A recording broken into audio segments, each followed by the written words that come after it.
The Refiner works with the... Okay, I can say it. None of us had a job. Sorry, I can't stand saying that word. It's very triggering for me. So we were just like, nah, we don't really want to go to an amusement park. We know what to expect. But then my friend said, well, what if we stay overnight? I don't know what Mr. Beast video he watched to give him this idea, but it caught our attention. Have you ever wondered what happens at an amusement park after midnight?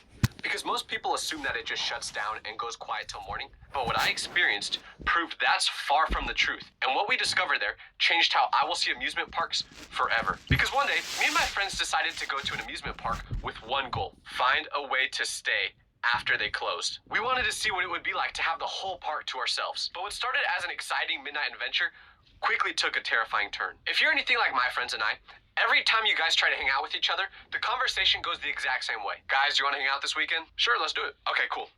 What should we do?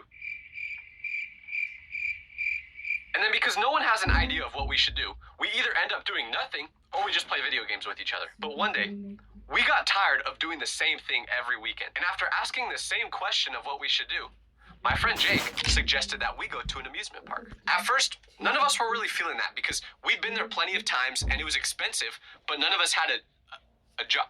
I'm sorry, none of us had a job. Okay, I can say it. None of us had a job.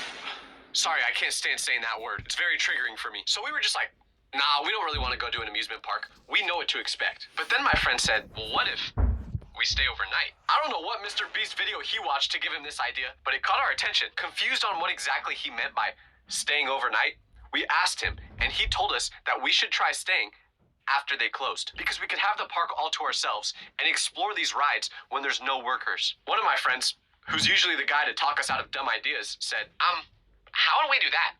They would kick you out of the park when they close. But that was when Jake told us about his older brother that used to work there. And apparently, there was a room in the park that was basically a storage unit. But he said his brother would take lunch breaks in there all the time because no one would ever come inside. So just like that, our plan was born. We all told our parents we were spending the nights at each other's houses so none of them would question where we were at. We arrived to the amusement park around 5 p.m. and the first thing we did was find our hiding spot. We sat outside that storage unit door for about an hour just to make sure that no one ever actually went inside there. And my friend's brother was right.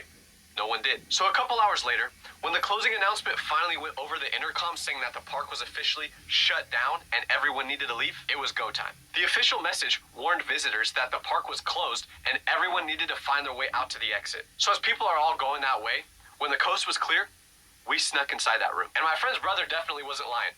No one ever went inside that place. Because the second we opened that door, I inhaled a tornado of dust into my nostrils. It looked like that room hadn't been touched in ages. Although what my friend's brother did not tell us was just how small this storage unit was. Because there were 4 of us, and this place was about as big as a luxury apartment in New York City. Which in other words, means it was horribly small. We were pretty much all touching legs with each other, just not moving. And I'm pretty sure one of my friends liked that because every time we would scrape legs against each other, he would look at me like this. I still can't tell if he was being sarcastic or not to this day. It also had a wild smell in there, which I don't know what it was, and I don't think I ever want to find out. So we sat there for an hour after closing just to be safe, doing nothing but sitting, not saying a single word, trying to be as quiet as possible. About 45 minutes after closing, we heard 2 security guards walk super close by the door. We saw their flashlights creep underneath. We heard the static from their radios, but I don't think they wanted to come smell the stench that was coming out of this room, so they just walked right by. Then finally, the park lights shut off. 10 minutes later, we heard a big metal clang sound, which was the front gates being shut. Finally, we knew it was time. We tiptoed out, keeping our flashlights low, just in case there were any security guards still there. But after walking around for a couple minutes, we realized the park was completely empty. But little did we know, we weren't alone. When we thought we successfully stayed past closing time without anyone seeing us, we started to get really excited. We realized just how cool this was because the rides were completely still. There wasn't a noise coming from anywhere, and we had the whole place to ourselves. I couldn't believe how different the park looked. During the day, the amusement park is bright colors and big lights all over the place, but now, there wasn't a single one. It made the whole park look like something from a weird dream. It felt like walking through a different dimension. So with the whole park to ourselves, there was only one thing to figure out. What do we do first? Jake immediately pointed to the tallest silhouette in the night sky, indicating that we should go on the roller coaster called Accelerator. Accelerator was this massive roller coaster that shot straight up into the sky, making you feel like you were on a spaceship. It went so high up that it pretty much got as close to space as Katy Perry did a few weeks ago. And it had a drop so steep that it made your stomach feel like it was trying to come out of your mouth. During the day, the line for this ride took hours. We sprinted across the empty park like a dog when you let it off its leash. And once we got there, we climbed right over the barriers and approached the carts. Obviously the rides weren't running at this time, but just sitting in that front cart while the ride was off almost felt more cool than riding it when it was on. One of my friends said it felt like being in a zombie movie, but before the zombies actually show up, which sounded funny and cool in the moment, but little did we know that would be pretty accurate to what would happen later. Because as we were messing around on the roller coaster, suddenly, a violent noise came from the distance, which sounded like a machine powering up. I thought one of us figured out how to turn the roller coaster on at first, but we all heard the same noise, and it freaked us out, so none of us were laughing anymore. We all stared at each other, making sure that we were on the same page, and then we listened carefully. After that loud sound, it was followed by a low hum with what sounded like gears shifting. There were so many things it could have been. Maybe it was security returning. Maybe someone spotted our lights from outside the park and they were coming to get us. But we didn't see any lights or noises from humans, so that seemed like a long shot. But after hearing that noise, a collective thought went through all of us. We weren't alone. One of my friends suggested that we go check the noise out because the last thing we wanted was to get caught while being on the roller coaster. We know that would have brought big trouble. They probably would have punished us by turning it on while we were on the track. That might be a bit extreme, but I knew it would have been bad if they caught us there. But I didn't think checking out the noise was a good idea either, because what good ever comes from that? So I told my friend that, but after a vote, I was the only one who didn't want to go check the noise out. And of course, I was right. Checking that noise out would end up being a huge mistake, because this is when things started to get weird.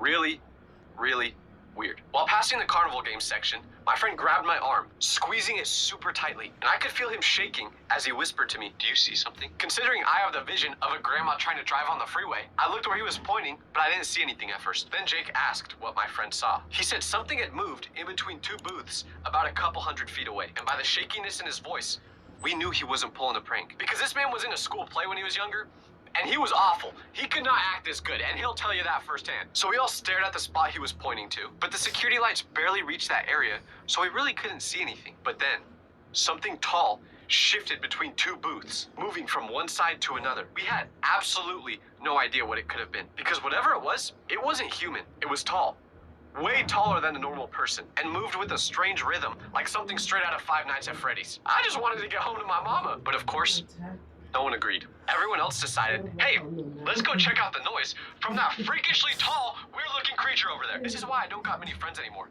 They always try to do stuff that'll get them sent into a Saw movie, so I'm like, nah, we're not hanging out. I told them the idea to go check out whatever that was sounds insane, considering how tall and freakishly that thing was moving. Jake countered me by saying it could have been something like a mannequin, and it was nothing to be scared of at all. Note to self, never trust a word Jake says again, because that man had no idea what he was talking about. But while we were debating our next move, I saw another figure move, but this time by the Ferris wheel. It was doing the same exact weird motions as the other one we saw. And now I was starting to get paranoid. I whispered to the group that I just saw another one of these figures, and Jake said we need to do something and figure out what these things are, because now we might be in real danger. My mind raced through every horror movie about amusement parks. What is it? A killer clown? A possessed mannequin?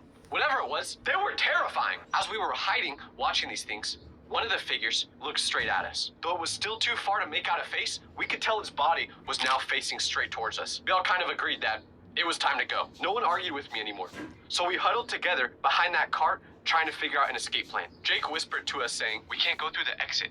It's on the other side of the park, right past all these figures. I suggested using the employee exit near the water rides, and that seemed like our best option, because this was the one way to escape that was the opposite direction of these creepy creatures. So we agreed that we would count to 3 and sprint to the exit, staying together as a group. I honestly didn't really like this plan, because my friend Jake is slower than a turtle, so I knew he was gonna hold us up. But the good thing was, if these figures ever started chasing us, he would have been the first one to go.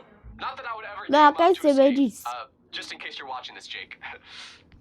But we counted down and took off, running as quietly as possible. As we're running, I look back and realize that once again, these figures were following us with their body. They were all turned toward us. Definitely not human. Their movements and shapes were wrong.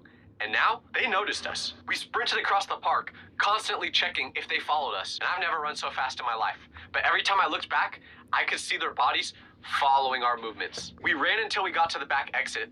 But remember earlier when I said that I heard the gates shut? Yeah, well, I guess they locked all the gates, which meant the only way to get out was to go by those creepy figures through the front entrance. Because that gate you could climb. But as we're trying to figure out a way to escape without having to go by those creepy looking figures, we saw another one move through the shadows. But this time, making a noise. We immediately ran in the opposite direction, trying to find a place to hide when my friend pointed to the mirror maze, suggesting that we should go hide in there. It was one of the only places you could go that was inside somewhere and not locked. So with the options we had, it seemed like the best one. We sprinted towards it and went right inside what they call the Hall of Illusions. The entrance featured a clown face, which seemed harmless during the daytime, but now, given this context, was a lot more terrifying. The mirror maze was tricky though, because there was only one entrance. So if something was following you in there, you only had one way to escape. And if you've ever been in one of these places before, you know just how easy it is to get lost inside there. So we pushed through the entrance quickly, but the moment we got inside, the maze unexpectedly turned on. Colored LED lights pulsed along the ceiling and the floor, casting shadows on the mirror that stretched our silhouettes. Terrifying circus song crackled through the speakers. I'm genuinely not kidding that in this moment, I felt like I was actually in a horror movie. We were all freaking out for real now, questioning how or what turned on these lights when the whole park had been shut down for hours. The mirror maze transformed into a disorienting nightmare. Everywhere we looked, we saw the reflection of our frightened faces, but the pulsing lights distorted it, making us look even more weird. With the loud noises and flashing lights, we were sticking out like a sore thumb. Whatever those things were that were watching us before, they knew we were in here. Then came whispers. Soft at first, but then increasing. They surrounded us, bouncing off the mirrors until it seemed like they were coming from everywhere. Jake insisted that it was just the music, but he wasn't too confident with that answer. After running through the maze in a panic from these sounds, I turned a corner and suddenly I was alone. My friends vanished among the infinite mirrors. I called out to my friends, but their responses scattered with all the other noises that were going on. Then suddenly, I backed into someone and screamed before realizing that it was Jake. He pointed out a pattern in the floor lights blinking in a sequence. Following this illuminated path, we were able to find our way back to the entrance. The moment all of us stepped outside the maze, every noise and light completely stopped. We realized the entire experience, the whispers, the lights, the music, was simply the maze's automated programming, and it was triggered by motion sensors. So whenever anyone stepped inside, all of that would suddenly turn on. So we exhaled for a moment, but then we remembered that these figures were still inside the park with us. Once again, we could see a tall, shadowy figure standing in the distance, staring completely at us. So we still needed a way out. After drawing more attention to ourselves than an old person does when they fall down the stairs, we figured our best bet to get out was to be extremely quiet and sneak along the perimeter of the park, hoping the figures would not notice us. And the plan seemed to be working at first. We were walking along the perimeter, and although we couldn't see the figures, there was nothing looking at us anymore. So we thought our great escape was working, but then the figure came into a clearer view as we got towards the front gate. Once again, it jerked to life. Arms shot upwards, unnatural body angles, impossible motions for a human. Although these days, scientists are bringing back creatures that went extinct thousands of years ago, so maybe it could have been anything. We had nowhere to hide anymore. We had to confront whatever these things were. So Jake shined his flashlight towards it since we were finally close enough for it to reach the figure, and as the light reached straight towards it, we finally realized what we were fighting this whole time. Not a monster, not a clown, not a security guard, something completely unexpected. In the bright light of my friend's phone, we could finally see what was haunting us this whole time. An animatronic from one of the rides. Just standing there with its mechanical arms raised as if it was signaling for a touchdown. The animatronics would always make creepy movements, and these had sensors in them too. So during the day, if you were walking by, it would look at you, which explained why it was always moving towards us when we were walking. And I know what you're all thinking. Tyler, an animatronic should have been your first guess, but something was different about these animatronics, because these were just in random spots in the middle of the park, rather than in the position where they're supposed to be. There was no reason for us to expect them to be there. So we went towards the area where we saw the other creepy figures, and what do you know? They were also animatronics. But why were these animatronics out in the middle of the night after closing? Do they come to life after the park closes? Do they move on their own? Who knows? So after leaving the park, the next day, Jake called his brother to see if he had the answer to this question. And apparently, they would always move these animatronics to the middle of the park after closing to scare any animals or birds away from pooping on the rides. It was basically like their version of a scarecrow. That may have been a good enough answer for the rest of the group, but as someone who watched the movie The Night at the Museum, I still had a feeling that those animatronics may just come to life after the park closes.